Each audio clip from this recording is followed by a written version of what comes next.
What's good, everybody? It's your boy O'Shea Duke Jackson. Back at it again with another episode of the Celebrity Junk. And, in this episode, it's not necessarily about news or what's going on in the celebrity news or gossip or anything like that. More or less, though, brothers in the quarantine series and the way that we date now. And the reason why I'm talking about that is because what we're experiencing right now most likely will shape the world and change things forever. And even before that, I know with all the social distancing things that we have now, but we're just going towards more of an internet-based way of lifestyle. Now you can transfer money by Cash App. That's been going on for a few years. PayPal has been going on for a few years. Now you can work in the gig economy, like guys like me who create content, guys like, Dima or Satati who are video editors, Kim the comic, guys like that. And even now, the way we date is not the same. Like most guys won't ever tell you that, I met this chick, I approached her at the bar, and we hit it off. Most people are meeting on Tinder, Plenty of Fish. And while those are easier ways to date, a lot of times, especially for us brothers out there that are casually dating and not looking for anything serious, we're not looking at the downsides or the negatives of the Tinder dating. We're not looking at the negatives of the Plenty of Fish dating. We're just not, right? We're not looking for those negatives. And I want to talk about this because shout out to the Hall of Game. I had mediocre tutorials and reviews. He was talking about a very bad experience that he had on there. And what I'm going to do is I'm going to actually cut that clip out and we're going to play this whole segment of that podcast. And this is why I'm thinking that's probably why black men shouldn't use Tinder anymore. All right. I want you to hear about this bad experience, and this bad experience is enough for me never to want to use Tinder, at least in the United States. I'm going to play this. Get your popcorn ready, get your seasoning salt, get your butter, and listen to this, learn from this experience. And I'm going to come back and give some commentary of my own afterwards. So high level story, and this has actually happened a couple of different types of times, but high level story, met a young lady on the Tinders. Okay. Went out with her, coffee date as per usual. Okay. Let's say linked up with her like later on that night, whatever happened. About a week to 2 weeks into it, I started to say to myself, yeah, there's something a little bit odd about her personality. But I was thinking with the incorrect head. Okay. Right. Hopefully you don't get demonetized off of that, bro. And, that's all right. but that started to happen. And I let her back into my space. I let her back into my energy and my aura. And I allowed her to come over. And she came over. She stepped into the crib. And this is how I knew something funny was gonna happen.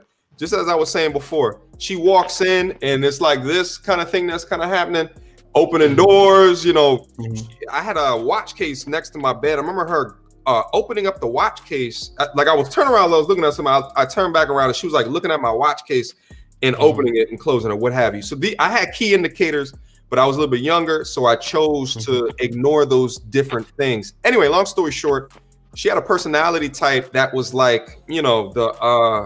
you try to have a conversation and she gets to that and aggressive, all of that stuff. I don't want to go into details. You see what I'm saying?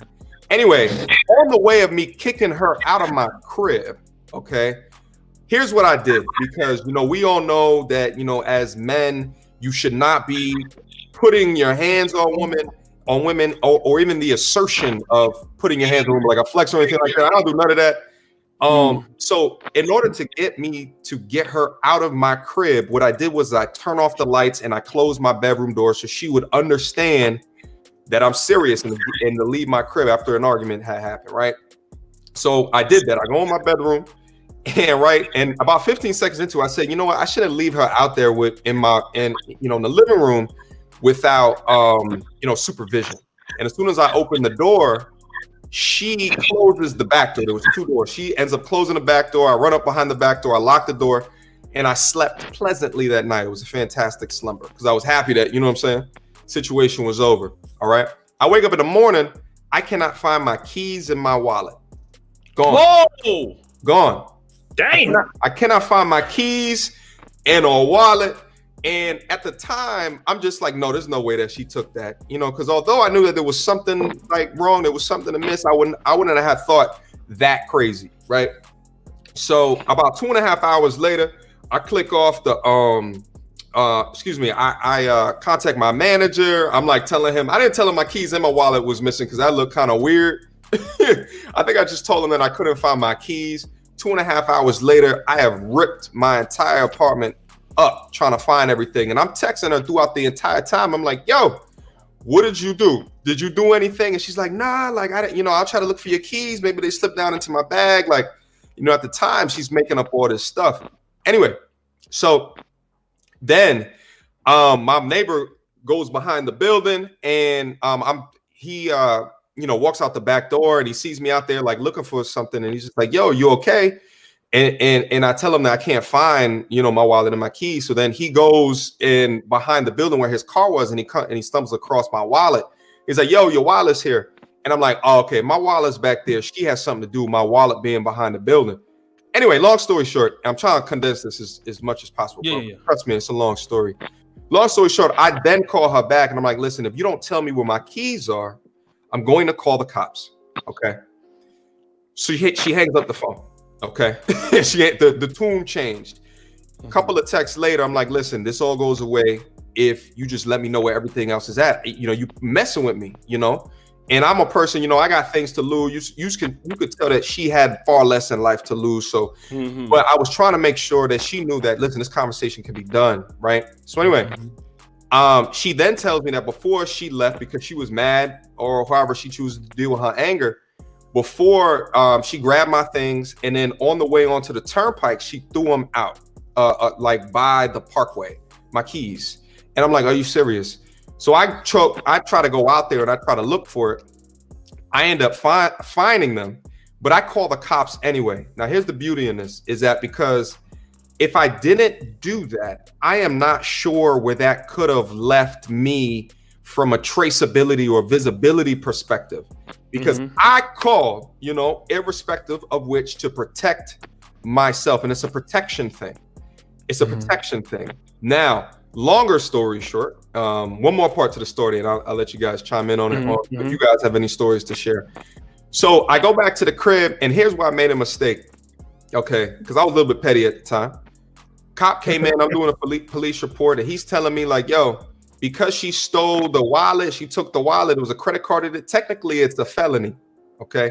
Technically, it can be a felony because the credit limit's over 1,000. So you could continue with. I said, listen, I don't want to file anything. I just want like a report for traceability, so I can reference for data, as we talked about before. Okay. Now here's why I messed up. I sent her a picture of the cop, and I know it was petty. I shouldn't have done that. You should never know what your right hand know what your left hand is doing. You see what I'm saying? But mistakes, we all make them. Experiences, we go through them, right? I sent her the picture. I get a call 10 minutes later. Big mistake. Yeah, I see that down there. I get a call 10 to 15 minutes later. It was from an archetype of person. I like to describe them on my channel as hood booger. Okay. It wasn't the voice of the woman who I was originally talking to, right? It was some new person. Gave me a call on my phone and said, oh, is this da-da-da-da? Said my name, said my first and my last name. I said, yes, who is this? She said, I heard that you like to hit women. Okay. Whoa! Yeah. She said, I heard that you like to hit women. All right. And and she named my place of business. How would place of business feel about knowing that you beat women, that you choke women? And I'm like, wow. Excuse me? Excuse me? So And I'm trying to condense. I'm trying to let you guys know the craziness of the Though. situation. And at that point, I was terrified. Now, here was the shining light. She ended up, and the friend and the lies that they concocted, calling the cops. Here was the shining light. It was the same cop that I talked to 20, 30 minutes before. Mhm. Okay. And here's another shining light too. She's not smart, and her hood booger girlfriend are just not smart people. So the cop, in hearing my situation, the fact that I called first and all the data that, you know, that he had on the situation as I reported it, versus what she was saying, he didn't believe her, so he never even came back out or anything like that. But it just, I wanted to share that story as it goes to show you now, no matter, now at the same time, I wish that I had my phone enabled to voice record so I can, you know, have it here today to like share with you guys. But I didn't have that, so now I have that enabled on my phone. And I called the cops in order to get another point of reference of my side of the story, and then look what happened on later. So I wanted to share that story. All right, guys, you heard what he had to say, and you know, definitely, wow. I mean, you hear the situation that he was in. Let this girl come over.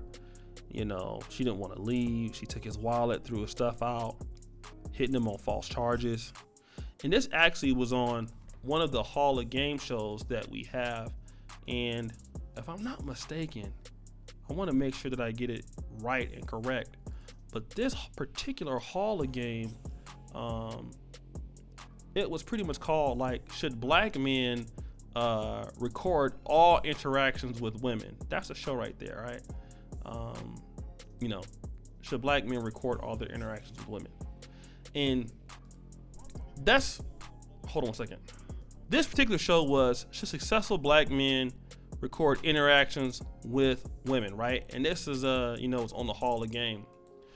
And, you know, the thing that I want to talk about when it comes to the Tinder dating, and while this is much easier to meet up with women, you just really don't know them. And I'm not saying that you would have the same issue with somebody you might meet at the club or at a bar. But the thing is, you know, when you meet people in person, it's just a different experience, right? When you meet people in person, you're kind of inclined, you know, not to bring them to your house or go there.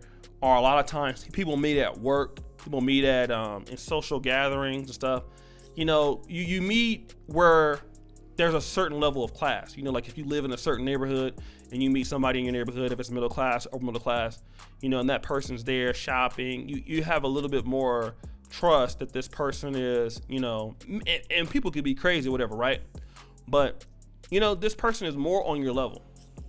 And again, he did say on this particular show, I was dealing with a chick that didn't have anything to lose. And maybe we can play that part, because that's typically what we're dealing with, especially why successful black men should stay off of Tinder. You are dealing with, for the most part, a bunch of women that don't have anything to lose. I mean, most of the most beautiful and hot chicks, they're not on Tinder. Why would they need to be on Tinder? All right, chicks that look good, women that look good, they have no reason to be on Tinder.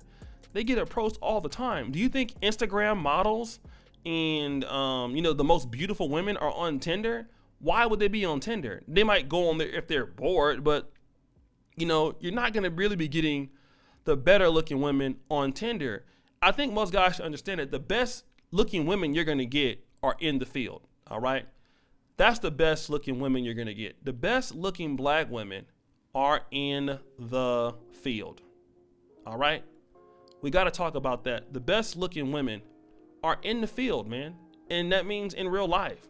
You know, because, you know, really, when you're dealing with chicks or whatever, let's be honest, they might not look like what they say they don't look like. You might see them, you know, they might Photoshop their pictures. That's a waste of time, right? But then at the same time, you bringing people over to your house that you don't know. You know what I'm saying? You're dealing with people that you don't know. Understand what I'm talking about?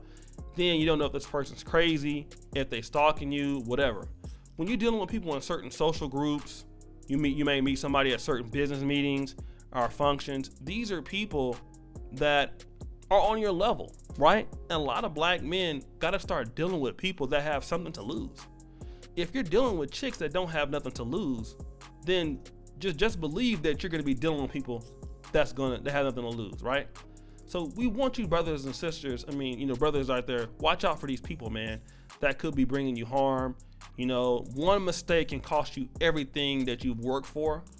And, I personally don't want, successful black men having to give up everything they work for because of one false allegation. Like I said, a woman can say anything, and then what ends up happening for you is while she's saying this,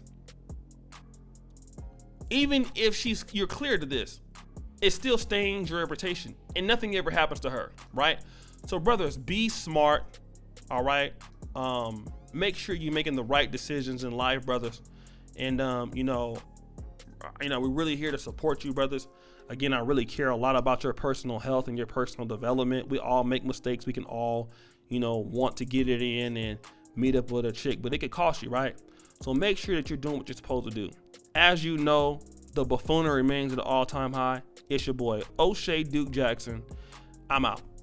Oh, also, before I'm out, subscribe, hit the bell, go to my first comment, pinned to the top, right? Almost was out, but I forgot something. Check me out, subscribe there. And then also, man, I want to give a drum roll, please.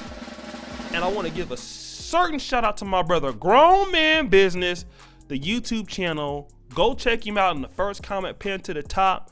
My brother's doing some great things, man, on this channel. Make sure you go over there, hit the bell, subscribe to him. Tell him that O'Shea Duke Jackson sent you. He has good content, great content, especially for black men. He's been rocking, doing this thing, man. Really salute to that brother. And, I just really appreciate the brother for being, successful and, trying to help black men as far as everything he's doing. So go check him out. It's your boy, O'Shea Duke Jackson. Don't forget to subscribe to Grown Man Business channel, hit the bell. And always remember, the buffoonery remains at an all-time high. I'm out.